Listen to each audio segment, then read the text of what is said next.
In 1992, the serene town of Kottayam, nestled in the heart of Kerala, awoke to a chilling discovery that would haunt the collective consciousness of the nation for decades. At the St. Pius convent, a place revered for its devotion and tranquility, the body of 19-year-old Sister Abhaya was found submerged in the convent well. The young nun in training, a beacon of warmth and kindness, had her life snuffed out in circumstances that seemed anything but ordinary. Abhaya had been a vibrant presence, loved by her peers and admired for her unwavering faith. She was the daughter of a modest family, deeply rooted in their Christian values, who had entrusted her to the convent with hopes of her fulfilling a noble vocation.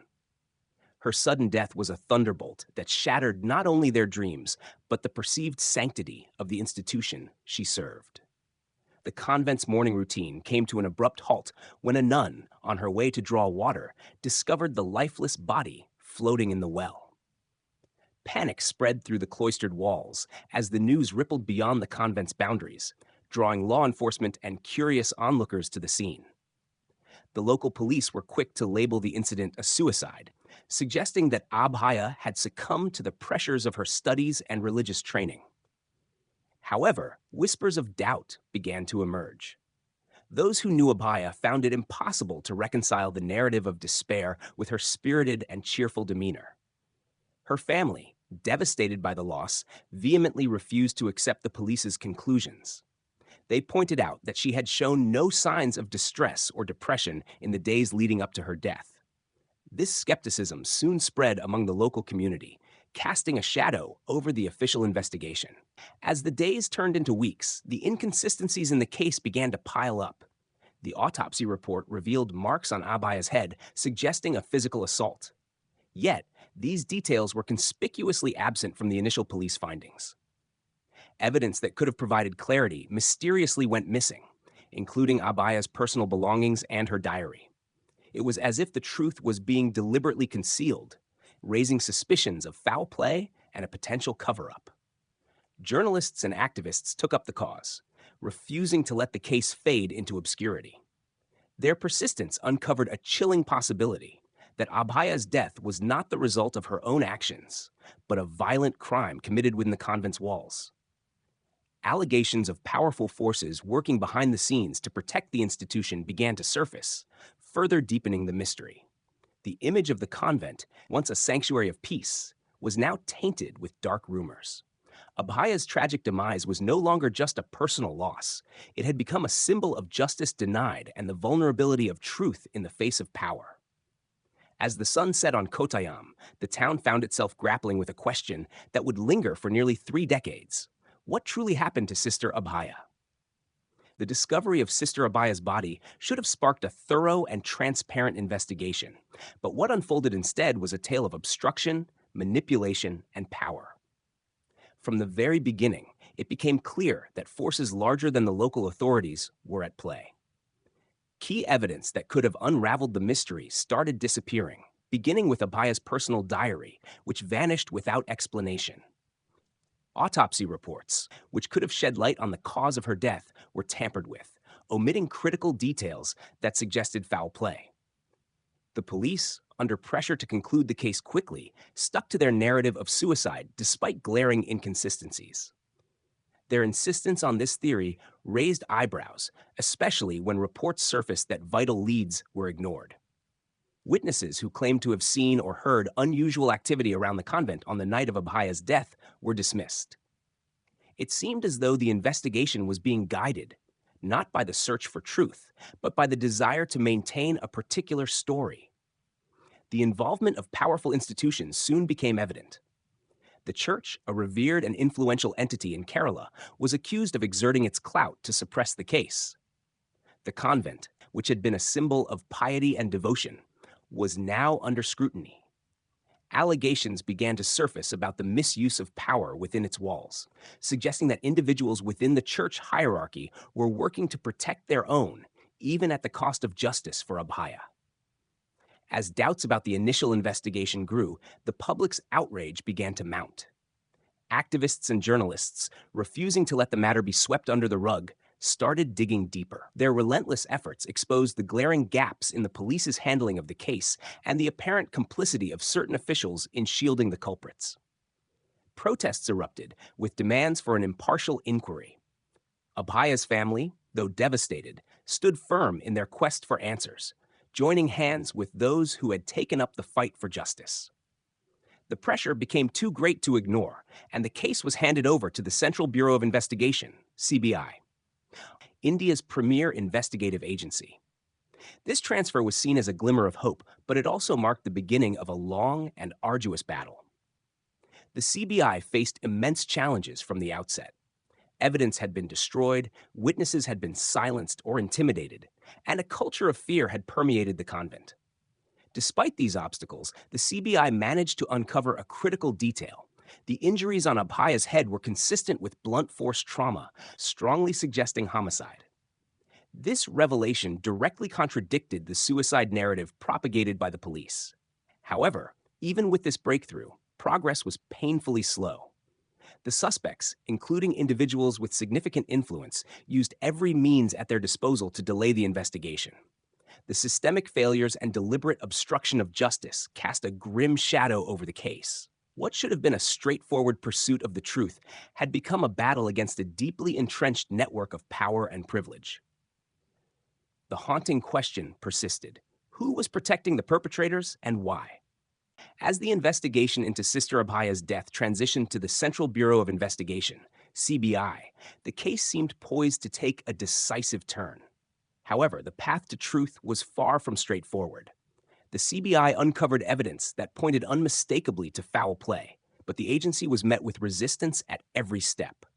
The deeper they delved, the more the case revealed a tangled web of secrets, power dynamics, and deliberate obstructions. A critical discovery was the autopsy report, which indicated blunt force trauma to Abhaya's head, a detail conspicuously absent from the initial police findings.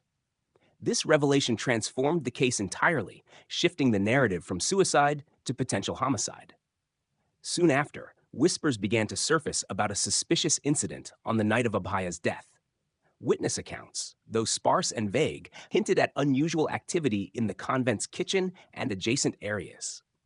It was reported that Abhaya had woken early to study, but what she might have witnessed during those early hours remained a chilling mystery. The focus of the investigation began to narrow on two priests and a nun, whose movements and behavior on the night in question raised serious concerns. Allegedly, Abhaya had stumbled upon something she was not meant to see: an illicit meeting involving the three suspects. This theory gained traction when a forensic team reconstructed the timeline and circumstances of her death, suggesting a violent confrontation. Despite these leads, the case faced roadblocks. Witnesses who could corroborate the CBI's findings were unwilling or unable to speak, many fearing repercussions from powerful figures. The suspects, who held significant positions within the church, maintained their innocence, portraying themselves as victims of baseless accusations. Their defense teams, bolstered by influential allies, worked tirelessly to discredit the investigation. Meanwhile, the public began to lose faith in the justice system. Delays in the investigation, coupled with reports of internal pressure on CBI officials, fueled suspicions of a cover-up. A whistleblower within the CBI later revealed that attempts had been made to suppress critical evidence and coerce investigators into closing the case prematurely. These revelations reignited public outrage, prompting renewed calls for accountability. For nearly 2 decades, the case oscillated between moments of hope and despair. Several investigators were replaced during this time, each restarting the probe and encountering the same set of challenges. The prolonged legal battle took a heavy toll on Abhaya's family, particularly her father, who passed away without seeing justice for his daughter. Activists and journalists who had championed the case also faced threats and intimidation, but they remained steadfast in their efforts to keep the case alive in public memory. A turning point came when a key witness, a former servant at the convent, came forward with a damning statement. He claimed to have seen the suspects in the vicinity of the well on the night of Abhaya's death. Though the statement was given under immense pressure, it provided the CBI with the breakthrough they desperately needed. This testimony, combined with forensic evidence and circumstantial details, solidified the case against the suspects. However, even with these advancements, the case remained precarious. The evidence was largely circumstantial, and the defense exploited every loophole to weaken the prosecution's arguments. The nation watched with bated breath as the case teetered on the edge, a stark reminder of how justice, even when pursued relentlessly, could be delayed by power and corruption. The question loomed larger than ever. Would truth finally triumph, or would the forces working against it prevail? After decades of delays, obstructions, and heartbreak, the investigation into Sister Abhaya's death began to regain momentum in the late 2000s, driven by advancements in forensic science and a renewed determination from the Central Bureau of Investigation, CBI. The case, once cold and seemingly forgotten, was reignited with a series of breakthroughs that brought hope to those who had fought tirelessly for justice. One of the most pivotal moments came with the re-examination of forensic evidence. The injuries on Abhaya's head were reanalyzed using advanced technology, confirming that the trauma was caused by a blunt object, likely a weapon used during an altercation. This finding reaffirmed that her death was no accident and certainly not a suicide, as previously claimed. The forensic analysis also strengthened the theory that her body had been dumped into the well to stage the scene as an apparent suicide. Simultaneously, a critical witness stepped forward with new testimony. The witness, a former servant at the convent, confessed that he had been present on the night of Abhaya's death. He revealed that he had seen the suspects, 2 priests and a nun, behaving suspiciously near the convent well. According to his statement, there were sounds of a heated argument from the kitchen area, followed by a loud thud. The witness claimed that he had been coerced into silence for years, living in fear of retribution from powerful individuals connected to the case. The testimony was a turning point. While the defense dismissed it as unreliable, citing the long gap between the incident and the witness's statement, the CBI used it to corroborate other pieces of evidence. Forensic experts and investigators reconstructed the timeline of the night, piecing together the events leading to Abhaya's death. The reconstruction painted a chilling picture of a confrontation in the convent's kitchen, where Abhaya may have stumbled upon something she was not meant to see, a secret meeting or an illicit relationship among the suspects. This revelation likely sealed her fate. As the investigation progressed, arrests were finally made. 2 priests and a nun were charged with murder, destruction of evidence, and conspiracy. Their detainment sent shockwaves across the country, as it was rare for individuals associated with such powerful institutions to face accountability. The arrests also reignited debates about the misuse of power within religious institutions and the systemic corruption that had allowed the case to languish for nearly 2 decades. The courtroom proceedings that followed were nothing short of dramatic. The defense mounted an aggressive campaign, attempting to discredit the evidence and paint the suspects as victims of a vendetta against the church. On the other hand, the prosecution presented a detailed account of the crime, relying heavily on circumstantial evidence, forensic findings, and the key witnesses' testimony. Each hearing was closely watched by the public, with the media providing extensive coverage that kept the case in the national spotlight. Despite the progress, challenges persisted. The case hinged on circumstantial evidence, which the defense argued was insufficient for conviction. The suspect's influence and the lingering fear of repercussions created an atmosphere of uncertainty. For many, the outcome remained far from guaranteed. Yet, the combination of scientific advancements, witness bravery, and relentless advocacy by activists and journalists brought the case closer to resolution than ever before. The nation held its breath as the trial entered its final stages. Justice, though long delayed, seemed within reach, but the ultimate verdict would determine whether the truth could finally prevail against decades of lies, manipulation, and power. After 28 agonizing years, the case of Sister Abhaya's death reached its long-awaited conclusion in December 2020. The trial, which had dragged on for decades amidst delays, obstructions, and allegations of corruption, finally delivered justice for the young nun whose tragic demise had haunted her family, supporters, and the nation. The verdict marked the end of one of India's most notorious and controversial murder cases, but it also left behind a trail of questions about the systemic failures that had prolonged the pursuit of truth. The courtroom was packed with journalists, activists, and members of the public as the judgment was announced.